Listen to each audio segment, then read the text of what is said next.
Let's bring in Peter Baker, chief White House correspondent for the New York Times and an MSNBC political analyst. Former Republican Congressman Carlos Curbelo is back, and joining me here in studio, NBC News business and data correspondent Brian Chung. Peter, as you wrote, the irony is that Donald Trump has never been especially wedded to facts, although now he's suggesting he's concerned that we aren't getting them. With absolutely no evidence that anything about these numbers is made up, his top economic advisor, Kevin Hassett, says the president wants his own people in there. So where does that leave things? Well, look, it's not the kind of thing that presidents typically do. Obviously, we don't have our own people, Democrat or Republican, counting numbers. It's not a Democratic way to count numbers and a Republican way to count numbers. Every other president has tried to put somebody in there who's a professional, who would give, an accurate count. That doesn't mean they always like the count, right? Certainly other presidents were frustrated by jobs reports. And in this case, there were some revisions to previous months that showed there were fewer jobs created than they had originally said. But that doesn't mean that they're rigged. That just means that there's there may be a challenge to counting numbers. Some of these businesses don't report their new jobs numbers as quickly as the government would like them to. Things like that. That he of course then takes that and takes it to the next level and says, aha, it must be rigged, it must be political, it must be out to get me. And he uses a story, by the way, about what happened last year that is 100% wrong. He says, well, the same Labor Department official didn't tell us until after the election that there had been 800,000 fewer jobs created, and she delayed until after the election in order to protect the Democrats. The exact opposite happened. She actually reported the 800,000 downward revision in August, before the election, when it was terrible for Democrats. But that doesn't stop Trump from repeating that story, as he just did in that social media post that you just flashed up there. Because once he's got in his head that something is a good narrative, he keeps repeating it regardless of fact checks. And by the way, that number probably didn't help Democrats. So, Peter, Hassett was actually asked by NBC's Kristen Welker about the president's claim that the numbers were rigged.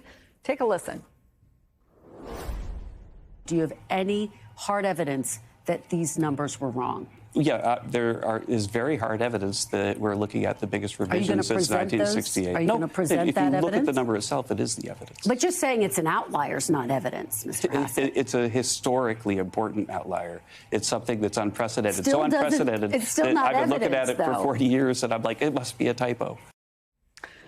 What more are you hearing, Peter, from the White House? Because my understanding about how these numbers come to be is that economists will tell you it is hard to conceive of how a person, the person he fired in this case, could have baked them. Yeah, I mean, there's no evidence that person baked them, including, by the way, the testimony of her predecessor, who was appointed by President Trump, who said that firing her was unfounded and, in fact, a dangerous precedent. Look, I get that he didn't like the revisions downward of the previous months, but if that's what the numbers are, that's what the numbers are. He's given the impression that he only cares about accuracy if the numbers are unfavorable to him. He didn't complain in the first 6 months of his presidency when the numbers were looking pretty good. In fact, he praised them repeatedly. And only when they started turning down, he said, well, they must not be true. What was his evidence, by the way? He said, my opinion. That's not evidence, obviously. And of course, the larger point here is that he has long tried to impose his version of facts on everybody else. And now he's doing it in the government. So the people who deal in data, people who deal in facts in the government, who are career officials, intelligence analysts, specialists who are not there to be partisan, now are worried that if they provide information to the public that happens to be unfavorable or offend the president in some way, that their jobs might be at risk. And we've seen multiple examples of that. Intelligence analysts who produced an assessment that he didn't like, they got pressured by the administration. Look what happened to the Smithsonian the other day. They had an impeachment display that they took Trump's name out of. Because obviously, not that necessarily the White House has anything to do with it directly, but the message that has gone down to the federal workforce is be careful because you might get on the wrong end of the White House or the president. Yeah. And just to make clear, Donald Trump was impeached twice. But Brian, this morning, Senator Elizabeth Warren was on this network, and she outlined the ways that Trump's decision could affect the global economy. Take a listen. What he does is he politicizes the numbers themselves.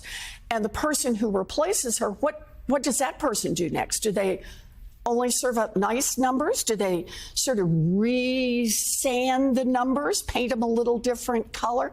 No, if that happens, then effectively you blind the United States and all of our policymakers, all of our decision makers, all of our businesses, and you diminish us around the world.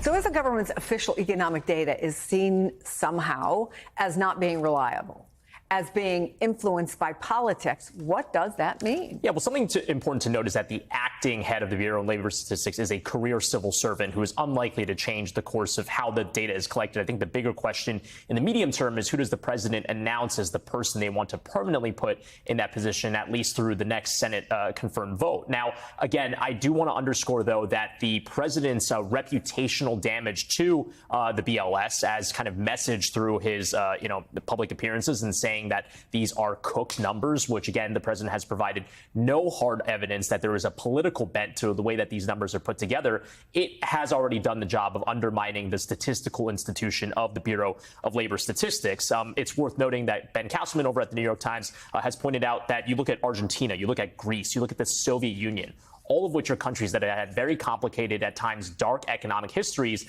They tie a lot of those chapters to the undermining of their statistical agencies as well. So if there were to be some sort of massive change or maybe even a darkening of the series of these jobs reports where they don't publish it entirely, we are flying blind. And a Wall Street note from JP Morgan over the weekend did say and compared this to flying in a plane where the mechanical instruments are basically taped over. How can you see what's happening in the economy, especially in this moment where we're dealing with the harsh impact of these tariffs, when you can't even read what's happening on your dashboard? And so what that brings us to, Congressman, is that American people can make certain judgments without any information from the government. For example, a recent AP poll showed that 53% of Americans say the cost of groceries is a major source of stress in their lives. 33% say a minor source of stress. So 86% of people in America are stressed out about grocery prices. So regardless of who Trump's fires or whether it's about jobs or anything else in the economy, when people go to the grocery store and see prices going up, can he continue to say that the economic numbers are lying?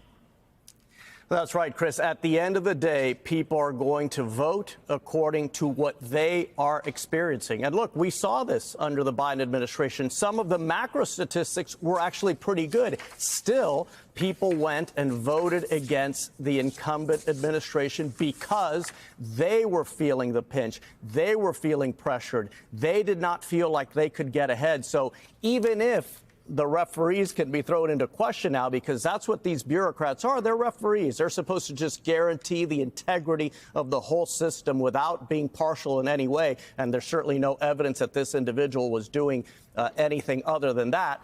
We can challenge the referees. We can discredit them. But at the end of the day, the voters are going to vote according to what they are experiencing. So if people are losing their jobs, if the cost of living is going up, that is going to be what influences the way people vote, not the statistics issued by the Department of Labor.